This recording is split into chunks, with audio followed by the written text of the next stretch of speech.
At 9:17 in the morning on December 7, 1941, the steel-grey surface of the North Pacific stretched endlessly toward the horizon, calm and silent except for the rhythmic thunder of aircraft engines echoing over the waves. Commander Minoru Genda stood on the flight deck of the aircraft carrier Akagi, his gloved hands resting on the cold railing, watching the second wave of Japanese aircraft disappear into the pale southern sky. Beneath him, the great ship vibrated with power, her crew operating with silent precision.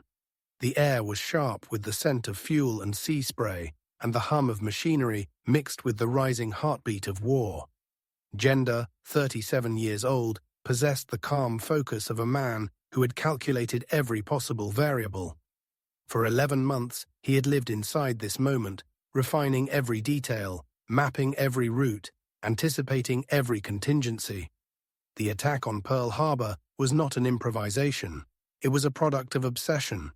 He knew the American fleet strength down to the individual destroyer. He knew their aircraft inventories, their patrol schedules, the angles of their harbor defenses.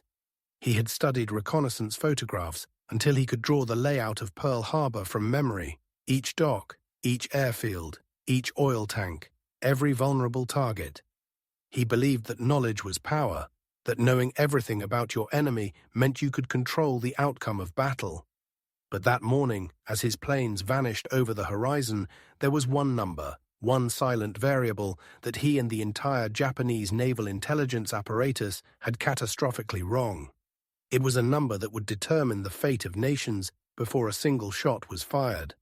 The Japanese High Command had estimated that by December 1943, the United States Navy would consist of 13,070 officers and 296,000 enlisted men. The actual strength of the U.S. Navy on that date would be 219,279 officers, 120,472 officer candidates, and 234,343 enlisted personnel, a total of nearly 2.4 million men and women under arms. Japan had miscalculated by more than 7-1. It was not a clerical mistake or a rounding error. It was a complete failure to understand the enemy they were fighting, a blindness that would shape the war's outcome long before a single bomb fell on Battleship Row. The story of how this miscalculation was born begins not in the heat of battle, but in the quiet offices of Tokyo, in the corridors of an empire that had come to believe that discipline and spirit could compensate for scale. The man who first saw the outlines of the disaster was Ensign Takeo Yoshikawa, a naval aviator whose career had been cut short by illness. In 1936, when stomach problems ended his flight duty, the Navy reassigned him to intelligence, a division regarded as less prestigious than combat command. Yet Yoshikawa possessed a mind like a camera, analytical, meticulous, and gifted with photographic memory. In March 1941, 9 months before the attack on Pearl Harbor, he arrived in Honolulu under diplomatic cover, using the alias Tadashi Morimura. His assignment was clear: observe American naval activity, report on fleet movements, infrastructure, and defenses, and prepare the intelligence necessary for an attack that Japan had not yet admitted it would execute. Yoshikawa's work was painstaking. He toured Pearl Harbor on public boats, took the same civilian sightseeing cruises as tourists, memorized every anchorage, and rented light aircraft to photograph the base from above. He counted ships, studied patrol routes, and noted which dry docks were occupied. His reports, sent by coded dispatches through the Japanese consulate, were detailed and accurate. The failure was not in what Yoshikawa saw, it was in what Tokyo believed about what he saw. When Yoshikawa reported on the number of American battleships, cruisers, and destroyers, Tokyo's analysts took those figures and applied their own manning standards to calculate total personnel. In the Imperial Japanese Navy, efficiency was sacred. Ships were operated by lean, tightly trained crews, minimal redundancy, maximum discipline. They assumed the Americans did the same. The Japanese calculated crew sizes as if every navy in the world trained, staffed, and operated like theirs. They were wrong. Inside the Naval General Staff building in Tokyo, intelligence was not seen as a tool of strategy, but as an administrative formality. The intelligence division was chronically understaffed, its officers overworked and underranked. Promotions came through battle, not analysis. A report that contradicted operational plans risked career suicide. When the intelligence division sent cautious warnings about American capabilities, they were quietly shelved by the operations section, which already had its plans in motion. Japanese culture within the Navy favored decisive action and bold offense. To recommend restraint, to question the readiness of the enemy, was to challenge the very spirit of the service. Captain Toshikazu Ome, a senior planner in the Naval General Staff, had spent years studying American naval practices. In the months before the war, he and his staff attempted to calculate how many ships the United States could crew, how many task forces it could deploy, and how quickly it could replace losses. They examined American shipbuilding data, training facilities, and industrial output. But their assumptions were built entirely on Japanese experience. They imagined that mobilization would proceed as it had in Japan, slowly, cautiously, limited by training bottlenecks and cultural tradition. The resulting conclusion was comforting. The United States could sustain about 40 major warships in the Pacific, with limited manpower to operate multiple fleets at once. Those numbers were entered into Japan's strategic plans. On paper, the enemy looked manageable, powerful, yes, but constrained. This analytical flaw had a name: mirror imaging. It is the assumption that the enemy thinks like you, fights like you, and values the same things you do. The Imperial Japanese Navy saw the Americans through a Japanese lens. They saw professionalism, hierarchy, and elite crews as universal truths. In Japan, every sailor was carefully selected, rigorously trained, and molded into a professional for life. Reservists were rare, conscription limited, and rapid mobilization unthinkable. Between 1941 and 1945, Japan's naval personnel would grow from 120,000 to just over 300,000, a threefold increase considered enormous by Japanese standards. They assumed the Americans would follow a similar path. Instead, America expanded its navy tenfold in the same period. The Americans had a population of 131 million. 50 million were men of military age. Industrial democracy, not imperial hierarchy, became the ultimate engine of war. When the United States committed to full mobilization, it could recruit, train, and equip new sailors faster than Japan could draft the paperwork to approve them. Japanese intelligence officers knew America could build ships fast. They had read American technical journals, trade papers, and captured naval publications. But they did not understand that America could also fill those ships with trained crews at the same speed. The result was an intelligence picture that looked complete on the surface, but was hollow at its core. The first cracks appeared in May 1942 during the Battle of the Coral Sea. Japanese reconnaissance reported 2 American carriers operating with escorting cruisers and destroyers, a modest force by their estimation, perhaps 4,000 sailors in total. Yet radio intercepts revealed an extensive task force structure, multiple group commanders, logistics ships providing underway replenishment, and a depth of coordination that implied a far larger personnel base. After the battle, analysts estimated that the Americans had committed between 7,000 and 9,000 sailors to the operation. The discrepancy was noted but dismissed. The Americans are inefficient, one report concluded. They overstaff their ships. A month later, at Midway, the illusion began to collapse. 4 Japanese carriers were sunk, 3,000 men lost. The defeat shocked Tokyo, but what astonished surviving officers was not the loss itself.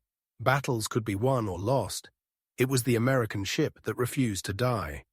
The USS Yorktown took 3 direct bomb hits and 2 torpedoes. Japanese doctrine dictated that such damage should have doomed her immediately. Yet within 2 hours, American damage control teams, numbering far more than any Japanese carrier carried, restored power, patched flight decks with steel plating, and resumed flight operations. The Yorktown's crew list, later recovered from documents floating after the battle, revealed over 2,200 names. The Americans had filled their ships with 50% more personnel than Japan thought possible. That meant 50% more hands for repair, maintenance, and endurance. 50% more resilience. 50% more life. Even as evidence piled up, Tokyo's assumptions remained unchanged. The next warning came at Guadalcanal in August 1942. Japanese intelligence had predicted an American landing force of perhaps 8,000 men. When the invasion came, it brought 16,000 Marines and soldiers, supported by 3 aircraft carriers, 14 cruisers, and 31 destroyers. Over 30,000 sailors were involved in the operation. Japanese submarines observed a constant flow of supply ships, bringing reinforcements and cargo to the island. Tokyo's calculations collapsed. According to their models, the Americans should not have had the manpower to sustain such an operation. But they did. And they were just beginning. By early 1943, reports from the front were growing desperate. Admiral Isoroku Yamamoto, the architect of Pearl Harbor and one of the few Japanese officers who had studied in the United States, sent a cable to Tokyo demanding answers. Having spent years in Harvard and Washington, he knew America's industrial scale firsthand. The enemy's fleet expansion in the Pacific, he wrote, is incompatible with all pre-war intelligence. Either our numbers are wrong, or the Americans have abandoned the Atlantic entirely. Analysts in Tokyo began to review all available data: radio intercepts, prisoner interrogations, ship sightings, and captured documents. The picture that emerged was alarming. Even by conservative estimates, American naval manpower exceeded 1.2 million, 3 times what Japanese plans assumed. The intelligence officers who compiled those numbers wrote their reports with care, attaching evidence and methodology. The conclusions were devastating. Japan's intelligence on enemy personnel strength was wrong by a factor of 3 to 4, possibly higher.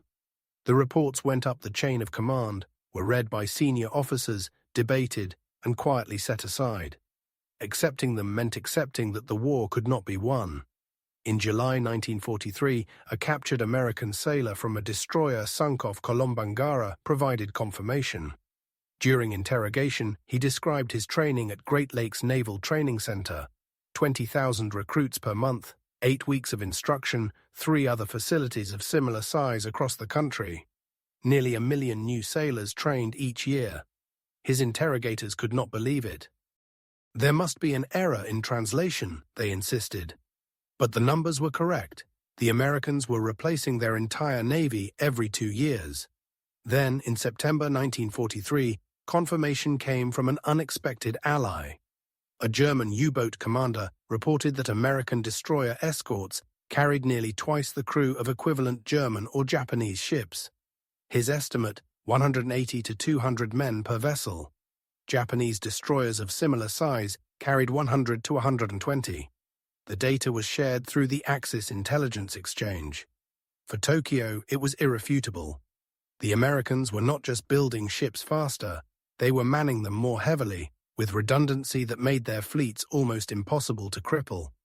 That autumn, Japan finally formed a special working group within the Naval Intelligence Division to reassess the true scale of American manpower. For 6 weeks, officers pored over every piece of available data, discarding comforting assumptions. Their report, submitted on November 9, 1943, estimated American naval personnel at 1.8 million, with projected growth to 2.4 million by mid-1944. It was still an underestimate, but close enough to reality to make its implications undeniable.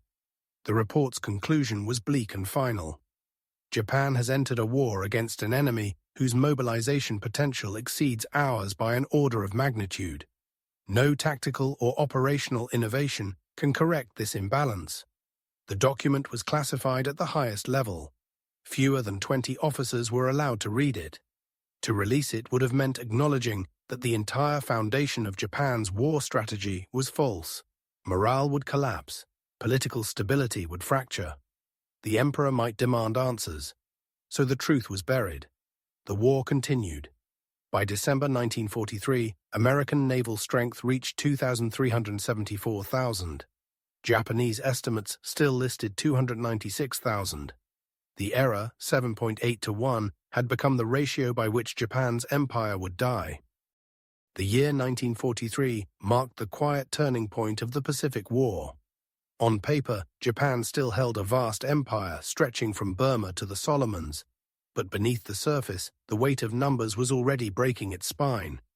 In the offices of Tokyo's Naval General Staff, officers stared at maps that no longer matched the reality of the sea. They saw arrows pointing outward lines of attack and conquest, but the oceans were filling with American ships faster than they could be counted. Each new intelligence summary brought the same message: the enemy was multiplying. The Americans were not simply rebuilding what had been destroyed, they were expanding beyond all comprehension. Japanese analysts noted the pace with disbelief. Each month, new hulls appeared in the Pacific: carriers, destroyers, transports bearing names unfamiliar to Japanese intelligence. Some officers thought the Americans were reusing ship names to deceive them. The truth was simpler and far worse: there were just that many new ships. Inside the intelligence rooms, the atmosphere grew heavy. The officers knew they were witnessing something that could not be stopped. They could calculate it, they could measure it, but they could not change it. The United States was mobilizing not as a navy, but as a civilization. Factories that once built cars were producing bombers. Universities were turning into training centers. Entire cities operated on wartime schedules. By 1943, the United States was spending more each month on naval production than Japan had spent on its entire pre-war fleet. And yet, Tokyo's war plans written years earlier still assumed a limited containable enemy. When the November 1943 report on American personnel reached the Navy Minister, Admiral Shigetaro Shimada, it was read in silence. The conclusions were so blunt that even senior officers hesitated to speak. To admit the truth was to admit defeat. Shimada, a disciplined officer who had risen through the ranks by obedience rather than vision, made a choice that would define his legacy. He locked the report away. Only a handful of men ever saw it again. Officially, nothing had changed. Unofficially, everything had. While Tokyo suppressed the truth, the war at sea revealed it daily. In the Central Pacific, the Americans launched their island-hopping campaign: Tarawa, Kwajalein, Eniwetok, Saipan, Tinian. Each operation unfolded with machine-like precision. Behind every invasion fleet stood a river of logistics: tankers, transports, floating dry docks, hospital ships, repair tenders. For every Japanese ship sunk, America launched 2 more. For every pilot killed, 10 new ones graduated from flight schools scattered across the continent. Japanese submarines that once hunted freely now found themselves hunted. Their radio operators intercepted endless American transmissions, each call sign representing another task force, another convoy, another base. The codebreakers in Tokyo stopped trying to count them. By early 1944, Japan's intelligence officers understood that the numbers were beyond comprehension. Their calculations no longer produced strategy, they produced despair. The Americans could fight on every front simultaneously: the Marshalls, the Marianas, New Guinea, the Aleutians, the Indian Ocean. They could lose ships and replace them before the wreckage hit the ocean floor. They could lose entire air groups and still maintain full strength. For Japan, every loss was permanent. A destroyed carrier meant years of irreplaceable pilots gone. A sunken transport meant fuel and ammunition lost forever. Japan's industrial base, limited and vulnerable, could not sustain a prolonged war of attrition. The equation was absolute: one side could bleed endlessly, the other could not afford to bleed at all. Within Japan, few civilians understood how dire the situation had become. Newspapers spoke of heroic victories and glorious deaths. The phrase "divine wind" returned to military propaganda, invoking ancient myths of destiny. But inside the naval staff, the tone was different. The reports spoke of shortages, of shrinking pilot pools, of untrained replacements sent to the front after only weeks of instruction. The Imperial Navy, once the world's most elite maritime force, was becoming hollow, its ranks filled with boys who had never seen the ocean before. American reconnaissance photographs revealed fleets of ships Japan did not even know existed. The intelligence officers who analyzed those photos realized they were staring at the end of their own navy. In June 1944, the Battle of the Philippine Sea confirmed what numbers had already declared. Japan's last great carrier force sailed into battle believing it could halt the American advance. What met them was an armada beyond anything seen before.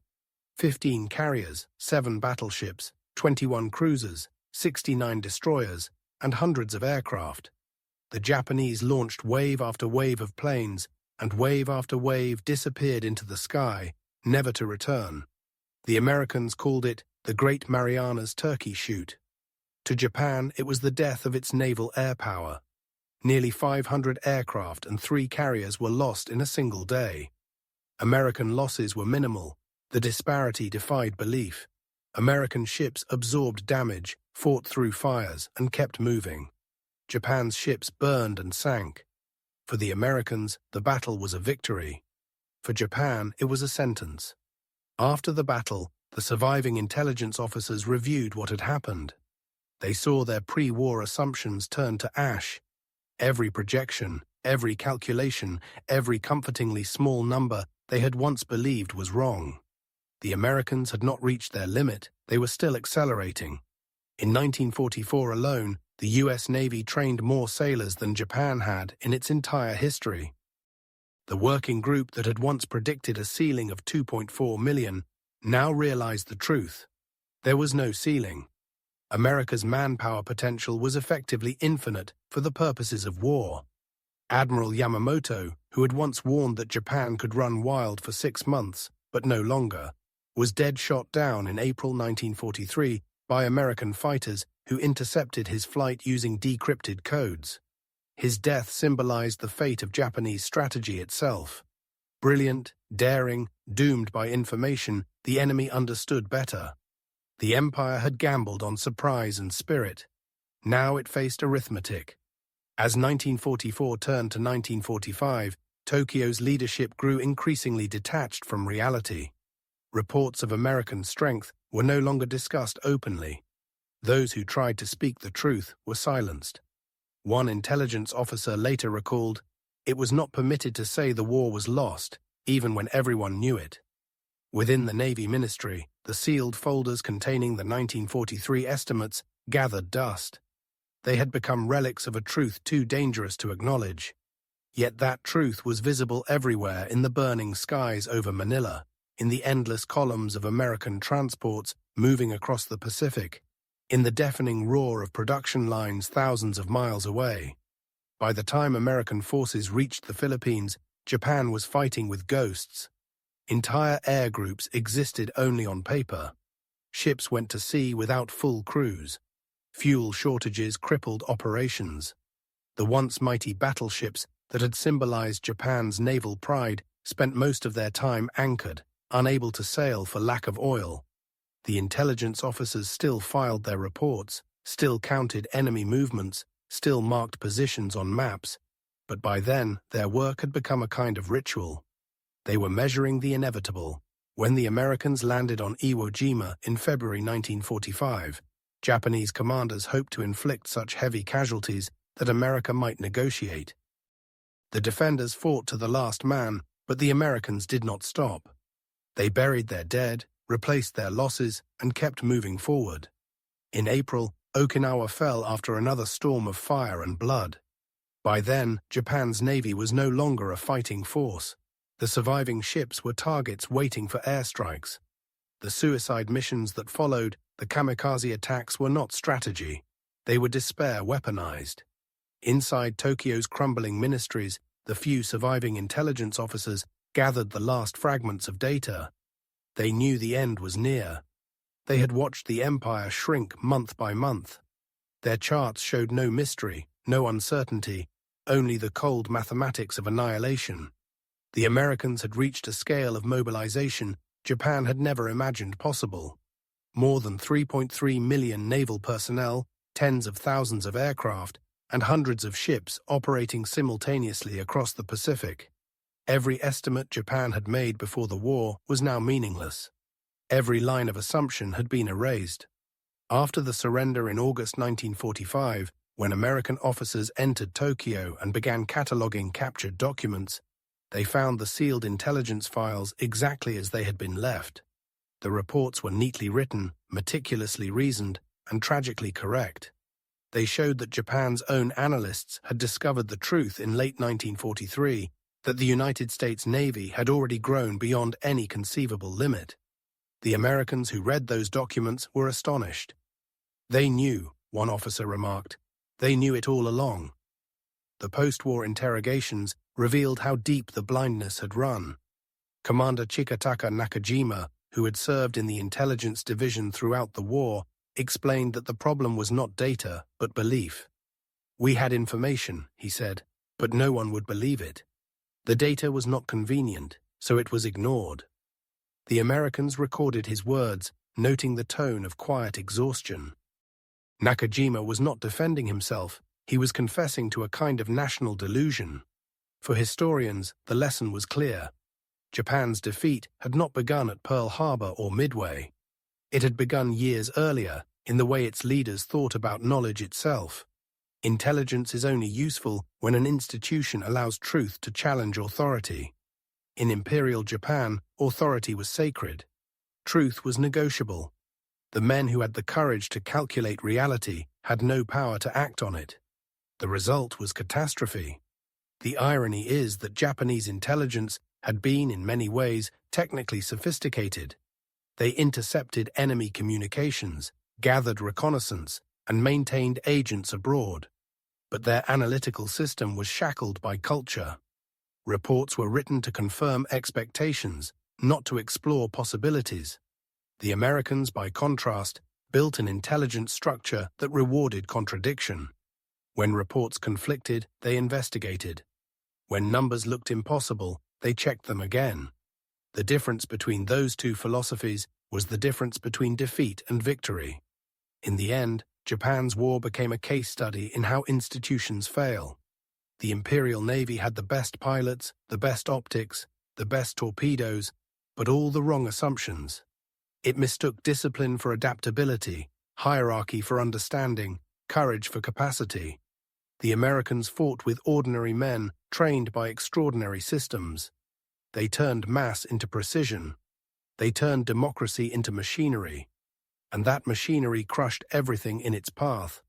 The intelligence error that began as a single miscalculation, estimating American naval manpower at 296,000 tons, when it was over 2 million, grew into a symbol of something far deeper.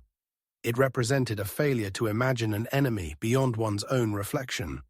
The Japanese looked into the mirror and saw themselves, methodical, patient, bound by honor. What they faced instead was a nation that measured victory in tonnage, output, and sheer human energy. The mirror lied, and the lie destroyed them.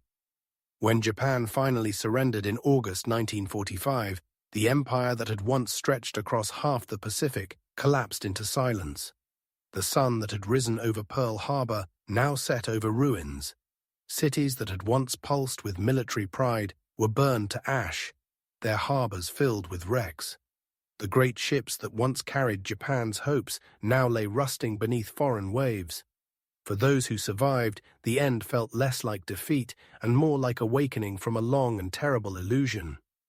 Inside Tokyo, the headquarters of the Naval General Staff stood empty, its corridors echoing with the ghosts of decisions made in confidence and sealed in fear. When American occupation officers began opening the safes, they found the locked intelligence files exactly as they had been left 2 years earlier. The classified reports, the unread warnings, the calculations of American strength written in precise Japanese calligraphy. The Americans who translated those documents were stunned. The reports predicted, with eerie accuracy, the real numbers of the United States Navy at every stage of the war. They proved that Japanese intelligence had not failed to gather data. It had failed to believe it.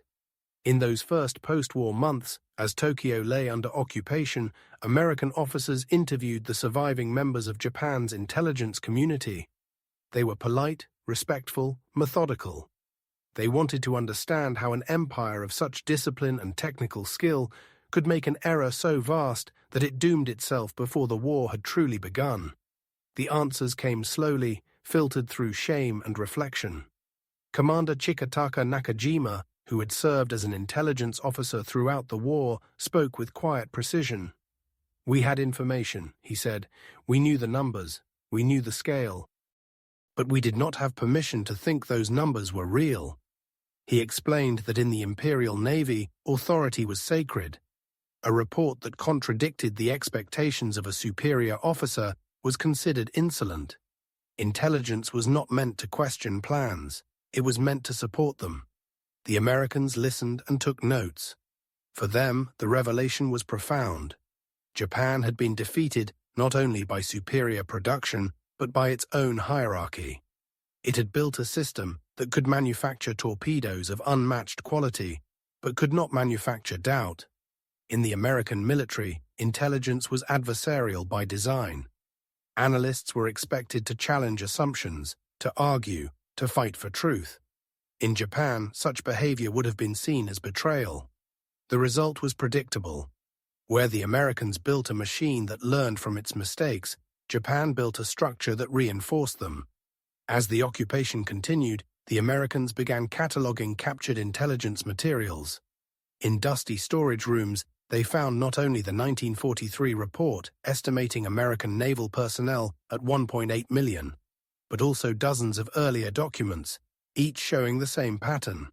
The numbers were there, the facts were known, and yet every time the conclusions had been softened, adjusted, or ignored to fit what Tokyo wanted to believe.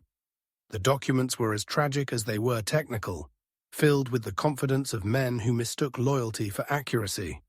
For historians who later studied those records, the story of Japan's intelligence failure became one of the defining lessons of modern warfare. Wars, they realized, are not only fought with weapons and courage, but with information, and with the courage to accept that information, even when it is unbearable. Japan's defeat was a mathematical certainty, not because of fate or luck, but because of structure. Its institutions could not process reality fast enough to adapt. Its analysts could see the truth, but were forbidden to speak it. The empire's collapse was not a single moment in time. It was a slow, silent surrender to arithmetic. In 1946, Admiral Shigetaro Shimada, the man who had locked away the intelligence reports rather than reveal them, sat in a courtroom as a defendant before the International Military Tribunal for the Far East. He was charged with waging aggressive war and ignoring intelligence that might have saved millions of lives. During the proceedings, the prosecution presented one of the classified reports recovered from the Naval General Staff Building. It was the November 9, 1943 analysis, predicting that the U.S. Navy would reach 2.4 million personnel by mid-1944. Shimada was asked if he had read it. He hesitated, then nodded. "Yes," he said softly. "I read it." The courtroom fell silent. "And what did you do?" the prosecutor asked. Shimada's answer was almost a whisper. "I placed it in the safe." That moment, recorded by court stenographers and later translated into multiple languages, became a symbol of the entire war.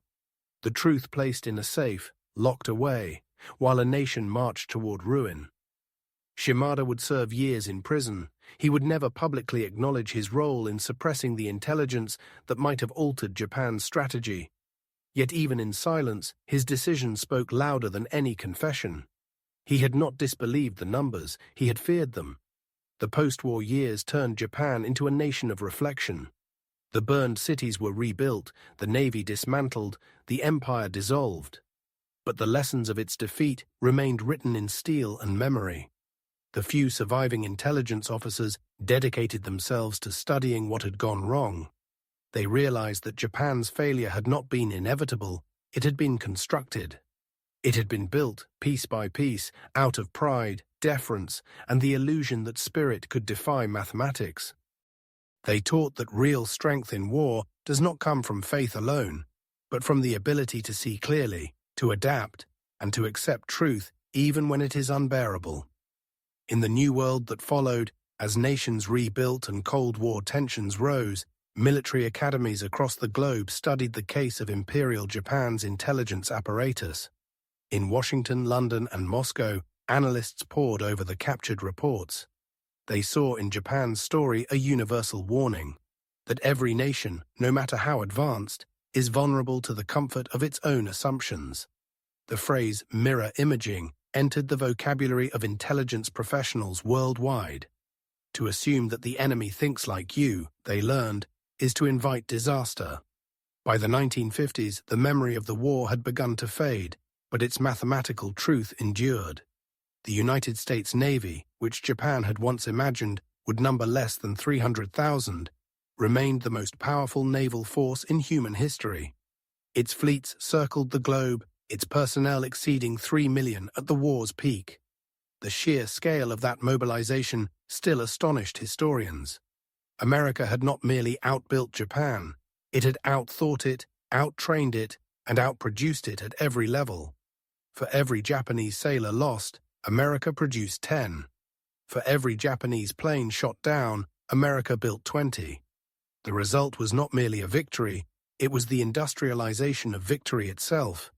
Yet amid the ruins of defeat, there were also men who sought redemption. Commander Minoru Genda, the architect of the Pearl Harbor attack, survived the war. After Japan's surrender, he was quietly interrogated by American intelligence officers. They asked him if he had ever imagined that America could mobilize to such an extent. Genda smiled faintly and shook his head. "No," he said, "no one could imagine such a thing."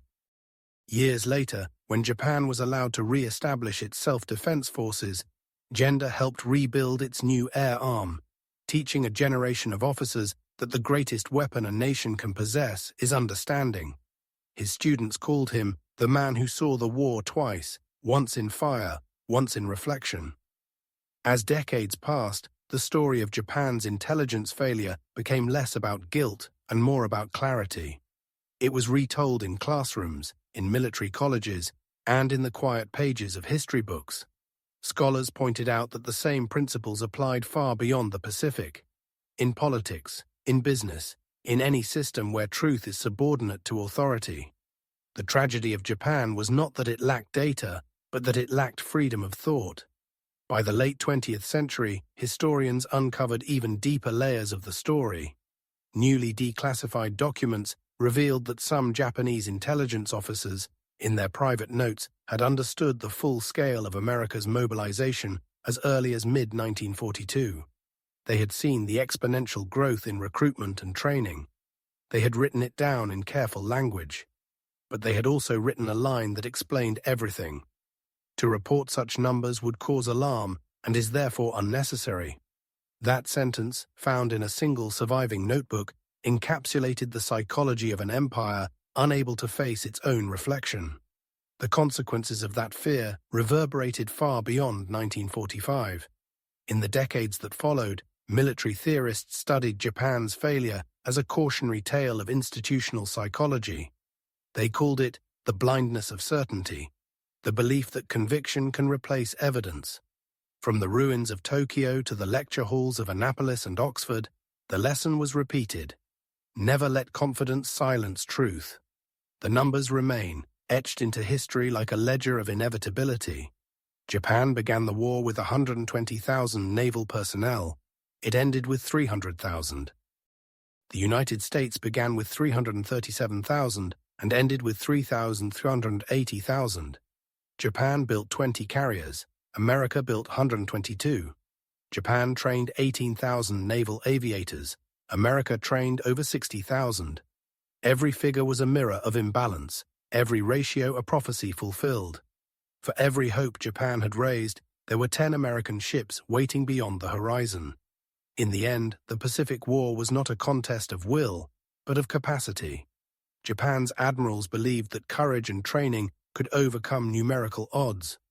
They fought with astonishing bravery from the Coral Sea to Okinawa. But bravery cannot multiply manpower, discipline cannot replace production, and strategy cannot overcome mathematics. The United States did not simply win, it rendered Japan's entire concept of warfare obsolete. The war proved that industrial civilization, once mobilized, becomes a force of nature, one that no amount of spirit or sacrifice can withstand. For Japan, the most painful truth was that the war had been lost long before the first bomb fell on Pearl Harbor. It had been lost in the years when the empire chose not to see, in the offices where analysts wrote numbers that no one wanted to read, in the meetings where silence was safer than honesty, in the culture that prized obedience over understanding. The first casualty of Japan's war was not a ship or a soldier. It was reality itself. Today, when historians read those old intelligence reports, yellowed paper, faded ink, meticulous handwriting, they are struck by how familiar it all seems. Every empire believes it understands its enemies. Every nation believes it can measure the world through its own reflection. And every time, history punishes those who mistake assumption for truth. The story of Japan's intelligence failure is not just a story of 1941. It is a warning written in every age. In the quiet aftermath of war, as Japan rebuilt itself into a peaceful democracy, the lessons of that failure became part of its national conscience. The nation that once silenced its analysts became one that listened to them. The military that once ignored numbers became one that studied them. The people who once believed in destiny learned to believe in understanding. Out of defeat came wisdom. Out of silence came clarity. And yet, even now, the image of Commander Genda standing on the deck of the Akagi remains eternal. A man watching his aircraft vanish into the southern sky, believing he understood the enemy, believing that preparation and precision could shape fate. He could not know that the war he had designed was already decided, not by courage, not by strategy, but by the invisible weight of numbers written in ledgers an ocean away. As his planes descended on Pearl Harbor, the outcome of the Pacific War was already sealed, hidden inside the very calculations his own superiors refused to believe. When the guns finally fell silent in August 1945, the noise that replaced them was not peace but thought. The Pacific, once filled with smoke and thunder, became a mirror again, a vast, calm ocean reflecting the ruins of two empires. The United States emerged as a colossus, its fleets unchallenged, its factories untouched, its manpower seemingly inexhaustible. Japan, which had begun the war with the conviction that courage could balance weakness, now lay broken beneath arithmetic. In the ruins of Tokyo, the officers who had once commanded fleets sat in silence, their uniforms stripped of insignia, their futures reduced to memory. The weight of what they had believed, and refused to believe, settled like dust on everything. They had fought bravely, brilliantly even, but bravery had collided with numbers too large to comprehend.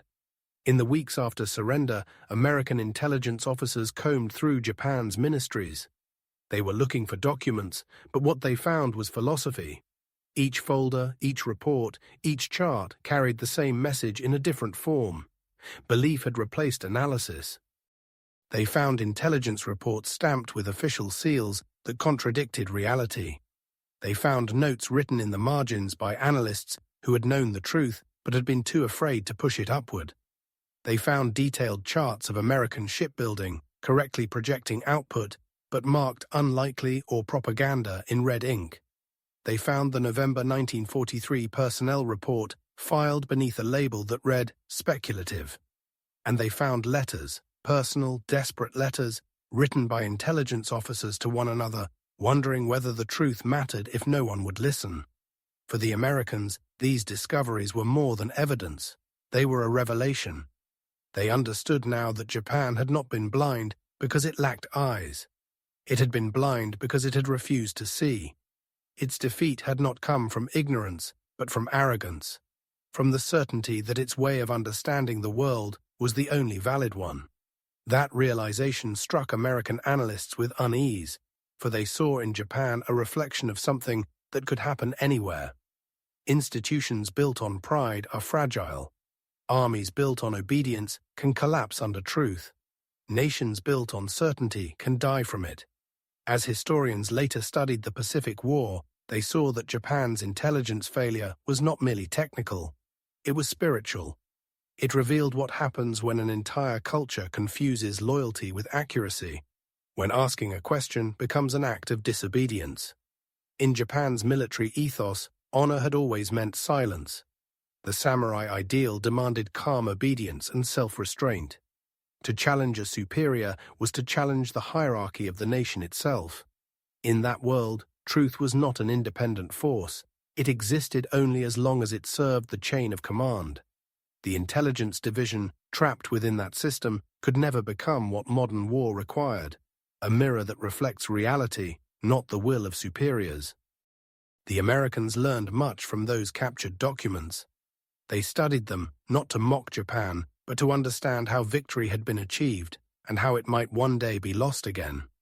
In their training schools, young officers were taught that the enemy's mistake was a warning, not a trophy. They learned that to win a war of information, one must build a system capable of admitting error. They learned that truth cannot survive in a hierarchy that fears it. And they learned that numbers, cold and merciless as they may seem, are the only antidote to illusion.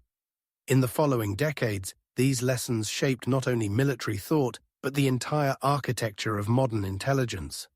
The principle of competitive analysis, which became central to Western intelligence doctrine, was born directly from Japan's example. Analysts were encouraged to argue, to challenge, to fight intellectually, because the absence of debate had destroyed an empire. In Washington and London, Japan's intelligence records were dissected line by line. One American general, reading the 1943 report, wrote in the margin, "They lost not to our weapons, but to our math." Meanwhile, in Japan, a quieter transformation took place. The surviving officers who had served in intelligence returned to civilian life, often in obscurity. But some became teachers, historians, and writers. They carried with them a painful awareness of what had gone wrong. They spoke not of shame, but of understanding. In universities and military academies of the new self-defense forces, they began to teach a new kind of doctrine, one built not on obedience, but on analysis. They told their students that courage is meaningless without clarity, and that no amount of faith can defeat arithmetic. Slowly, through that education, Japan rebuilt not just its institutions, but its relationship with truth. Yet the shadow of that miscalculation lingered. Every historian who examined the Pacific War was drawn back to the same question. How could a nation so intelligent, so disciplined, so technically advanced have been so wrong? The answer lay in a paradox that transcended time and place. Intelligence does not fail because people are foolish. It fails because they are human. The same instincts that make men loyal, brave, and united also make them blind to contradiction. When belief becomes identity, evidence becomes treason. And in 1941, Japan's identity had been built entirely on belief. To understand the depth of that belief, one must look at the world through the eyes of those who lived it. For the officers of the Imperial Navy, war was not politics, it was destiny. The empire had risen through struggle, had survived isolation, and had built itself into a modern power through sheer will. The idea that another nation, even one as vast as America, could outmatch that will was inconceivable. When analysts in Tokyo wrote that the United States could mobilize 2 million sailors, they were not dismissed because they were wrong. They were dismissed because their conclusion was emotionally impossible. For a system built on faith in its own superiority, accepting inferiority was like accepting death. This is the hidden law of all failing empires. They collapse not when their enemies strike them down, but when their own imagination fails.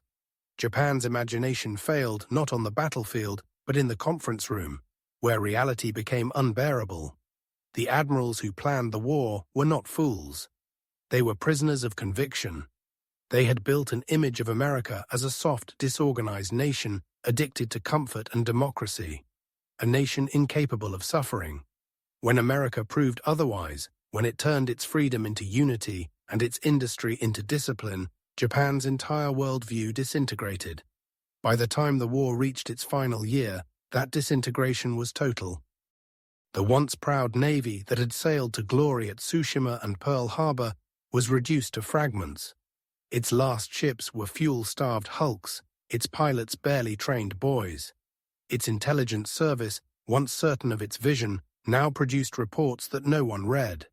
The men who had built their careers on prediction now lived surrounded by the consequences of their own blindness. And yet, even then, there was dignity in their work. Many of those analysts continued to write reports until the very end, knowing no one would read them, because recording truth, even into the void, was the only act of honor left. After the surrender, when American officers questioned them, those men did not defend their choices. They did not make excuses. They spoke of duty. They had done what the system allowed them to do. One officer said, "We were soldiers of information. We fought numbers with obedience." His words were translated into English and circulated among the occupation staff. In that single sentence, the Americans saw the entire tragedy of Japan's war. Over time, the lessons of Japan's failure seeped into the global consciousness. In every military academy that studied the Second World War, the story of Japan's miscalculation was taught alongside its battles. Students learned not just about Pearl Harbor and Midway, but about the quiet battles fought in offices, the battles between truth and tradition, between evidence and pride. In those lessons lay the blueprint of modern intelligence, the principle that no report is too inconvenient to consider, no question too dangerous to ask, no number too large to believe. As the decades passed, Japan's story became a warning engraved in history's collective memory. During later wars, intelligence officers on every continent cited it as proof that the greatest enemy of truth is certainty. The image of Commander Genda on the Akagi, watching his planes vanish toward Pearl Harbor, became a symbol of that certainty. A man standing at the edge of history, believing he understood everything, while the reality he could not see stretched infinitely beyond the horizon. In modern times, when nations once again face the temptations of pride and assumption, Japan's story speaks with renewed clarity.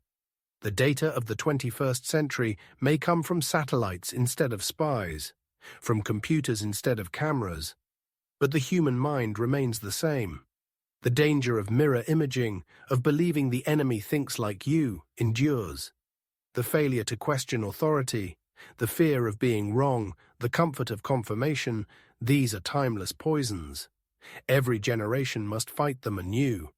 The Japanese intelligence officers of 1941 could never have imagined that their greatest legacy would be a lesson in humility. Yet that is what history granted them. Through their failure, the world learned that truth is not the enemy of patriotism, it is its foundation. A nation that cannot face its own reflection cannot defend itself. A command that fears dissent cannot adapt. And a leader who silences bad news signs his own surrender. Today, as historians and strategists read through the yellowed pages of those wartime reports, they see more than numbers. They see the handwriting of men who struggled to make sense of a reality too vast to accept. They see the courage it took to record facts that contradicted their superiors. They see the tragedy of silence and the cost of obedience. And they see, in every miscalculated ratio and every ignored warning, the outline of an empire destroyed by its own belief. The story of Japan's intelligence failure is not just a story of a war long past. It is a map of human behavior, a reflection of the eternal struggle between truth and illusion. Every civilization faces that struggle. Every generation must decide which side it stands on. The Imperial Japanese Navy chose illusion. The cost was millions of lives, an empire lost, and a century's worth of sorrow. But from that failure came wisdom, a quiet, hard-earned wisdom that endures. It reminds the world that wars are not won by courage alone, nor lost by weakness alone. They are decided by those who see most clearly. And clarity, as Japan learned too late, begins not with power, but with humility. When the last echoes of war faded from the Pacific, Japan stood in the ruins of its own vision. The empire that had once reached from the shores of China to the jungles of New Guinea now fit within the narrow boundaries of its homeland. Its cities were silent, its fleets gone, its people hungry and hollow-eyed. The Imperial Navy, once the pride of the nation, had ceased to exist. The few surviving ships, stripped of weapons and purpose, lay anchored in surrender. Their decks, once alive with the footsteps of thousands, were now empty. the sound of waves replaced the thunder of engines. In that silence, the truth that had been buried beneath pride and calculation finally surfaced, the truth written in the numbers that no one had wanted to believe. The men who had served within Japan's naval intelligence offices faced the aftermath not as soldiers, but as witnesses. They had lived through a war that had consumed everything, fought battles not with weapons, but with assumptions. When American occupation officers summoned them for questioning, they came quietly, carrying briefcases filled with the documents of a vanished world. Inside were reports stamped with imperial seals, memoranda marked confidential, and charts that had once been too dangerous to read aloud. The Americans, methodical and professional, asked them to explain what had gone wrong. There was no resistance, no denial, only exhaustion. Commander Nakajima spoke for many when he said, "We did not lose because we lacked information. We lost because we lacked freedom." For weeks the interrogations continued. The Americans were not seeking vengeance, they were seeking understanding. They wanted to know how a nation so meticulous could make errors so vast. They wanted to understand the machinery of delusion. The Japanese officers explained that intelligence had been treated as a supporting function, never as a voice of command. Reports were written to confirm strategy, not to challenge it. When data conflicted with the expectations of superiors, it was softened or ignored. No one wanted to be the man who said the war was unwinnable. Among the captured documents, the Americans found the intelligence summary dated November 9, 1943, the report that had correctly projected that U.S. naval personnel would exceed 2 million within a year. The Americans who translated it could scarcely believe what they were reading. The analysis was sound, the data precise, the conclusions accurate. And yet the report had been locked away, unseen by the commanders who needed it most. It was as if, one American officer later said, they had built a wall between knowledge and decision. That wall had cost Japan the war long before Hiroshima or Nagasaki, before Okinawa or Iwo Jima. It had been built in the mind, brick by brick, from obedience and silence. As the war crimes tribunals began, the leaders who had once commanded the Navy faced judgment. Admiral Shigetaro Shimada, who had served as Navy minister through most of the war, sat beneath the bright lights of the courtroom, frail and expressionless. The charges were read aloud: aggressive war, crimes against peace, dereliction of duty. When prosecutors presented the intelligence reports he had suppressed, Shimada did not deny them. "Yes," he said simply, "I knew." His voice was calm, almost relieved. The judge asked why he had not acted on the information. Shimada's reply was quiet. It was too late. The war could not be stopped. Those words, spoken without emotion, captured the essence of Japan's tragedy, not a refusal to fight, but a refusal to see. Outside the courtroom, Tokyo was still in ruins. Children played among the rubble, trains ran past burned-out stations. The smell of smoke lingered in the air months after the fires had gone out. For the survivors of the Navy, life became an act of endurance. They walked through the wreckage of a world that had believed in itself too completely. Some found work in rebuilding, others in silence. A few, like Genda, were permitted to serve again in Japan's new defense forces, transforming the lessons of defeat into doctrines of restraint. For them, memory was not a burden, but a duty. In those years after the war, the remains of the Imperial Navy were raised from the sea or left to rust where they sank. The Akagi, the pride of Japan's carrier fleet, lay deep beneath the Pacific, a grave to hundreds of her crew. American divers who later reached the wreck described it as a cathedral of silence, the metal corroded, the decks still holding the shapes of abandoned weapons, the corridors filled with the stillness of a vanished empire. On the bridge, the shattered windows opened toward the same horizon where Commander Genda had once stood, watching his planes fly toward Pearl Harbor. The ocean had taken everything, but it had preserved that view, an eternal reminder of the moment when Japan's destiny seemed unstoppable and yet was already lost. Historians would later call it the most costly miscalculation in military history. The Japanese High Command had underestimated American naval manpower by a factor of nearly 8-1. They had believed that the United States, bound by its democratic politics and civilian economy, would mobilize slowly, reluctantly, perhaps even half-heartedly. They had assumed that industrial power did not equal fighting power, that technology could not substitute for spirit. But in that assumption lay the seeds of their destruction. The Americans had turned their factories into fortresses, their workers into soldiers, their engineers into strategists. By 1945, they commanded fleets so vast that they could fight simultaneous wars across 2 oceans without strain. Against that reality, Japan's courage, precision, and sacrifice were noble, but meaningless.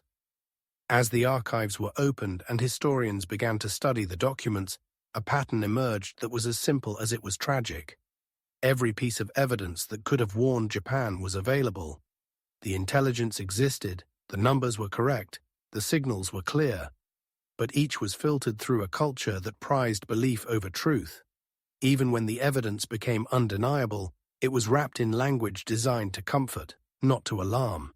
Reports were phrased as possibilities, not certainties. Warnings were softened into suggestions.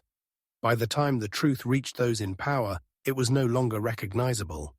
For the officers who had written those reports, the years after the war were haunted by what they had seen and what they had not said. Some kept diaries, others wrote memoirs, but most remained silent. When asked in later years why they had not spoken louder, they often answered the same way. It would not have mattered. They believed, perhaps correctly, that no truth could have changed a system built to deny it. Yet among them were a few who refused to let the past die quietly. They wrote books, they lectured to young officers, they preserved the documents so that future generations could understand how easily intelligence becomes illusion when it serves pride. In 1946, American naval historians published the first detailed study of Japan's intelligence apparatus. Its conclusion was concise. They were never ignorant, they were never deceived. They were simply unheard. That sentence captured the essence of the tragedy better than any battlefield map or casualty report. Japan's defeat had not been delivered by the bomb or the bullet. It had been delivered by silence.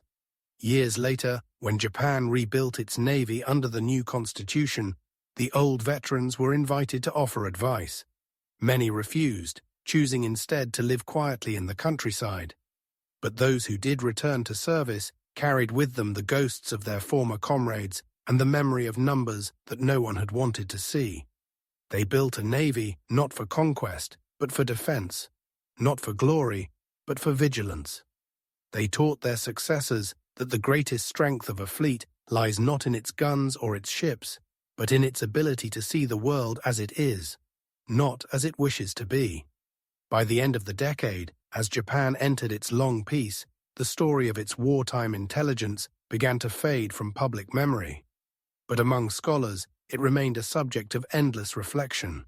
The files that had once been sealed in safes were now studied by students who saw in them not just the failure of a nation, but the anatomy of human blindness. The words written in those reports, assumed, believed, unlikely, became symbols of the quiet lies that empires tell themselves. In 1952, when the Treaty of San Francisco restored Japan's sovereignty, a new generation of officers gathered at Itajima, the old naval academy, to raise the flag again. Among them stood a handful of grey-haired men who had once served in the Intelligence Bureau. As the flag rose above the harbor, they saluted in silence. No speeches were made, no triumphs declared. For them, the ceremony was not celebration, but closure. The lessons of their defeat were written not in victory, but in understanding. As the years passed, the ocean reclaimed what history had left behind. Coral grew over the wrecks, turning the instruments of war into reefs of color and life. The Pacific, which had once carried fleets to battle, now carried fishermen and merchant ships. Yet beneath its calm surface lay the remains of the war that had decided the 20th century, and with it the remains of a question that would never be fully answered. How does a nation so devoted to discipline and order lose itself in the certainty of its own wisdom? For the men who had lived through it, there was no answer, only memory. They remembered the sound of engines over the sea, the smell of oil and fire, the faces of comrades who never came home. They remembered the reports, the meetings, the conversations in quiet rooms where the fate of millions was discussed in whispers. And they remembered the silence, the moment when the truth was known but not spoken, when knowledge became the heaviest burden of all. In that silence, the war ended as it had begun, not with noise, but with belief. The same belief that had once lifted the rising sun over an empire now faded into the horizon, leaving behind a single enduring truth. No nation, no matter how brave or proud, can fight against reality and win.